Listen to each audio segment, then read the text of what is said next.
Welcome everyone. So today we're going to solve a very nice problem which lot of people failed, and the reason for that was very simple. They thought that they can actually do the subtraction and everything, but somewhere they got lost. Now, please understand, whenever you have a decimal and a fraction, the first thing is either convert the decimal into fraction or convert the fraction into decimal. So, we will apply both the methods and check our answers.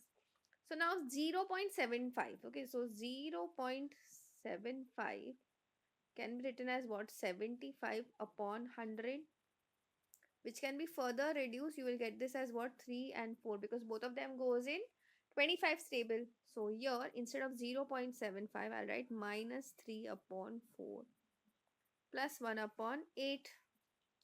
Now here, since the denominators are different, but I know that 8 comes in 4 stable, so we'll take the LCM as 8.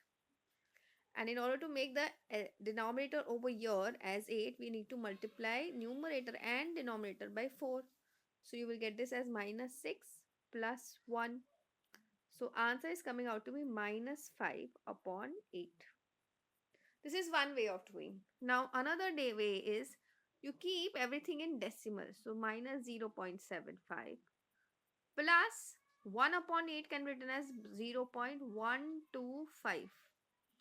Okay, and when you do the subtraction, so see, you can write this way: 0.7. So wait, 0.75. Okay, when you do the subtraction, you get the answer as minus 0.625. Okay, I hope this is very clear to everyone, and you will realize that when I want to write this in terms of fraction, it comes out to be minus 5 by 8. And if you want to understand the decimal form of this, that is also minus 0.625. Okay, so I hope this is very clear to everyone. That's it for today. I will see you in the next video.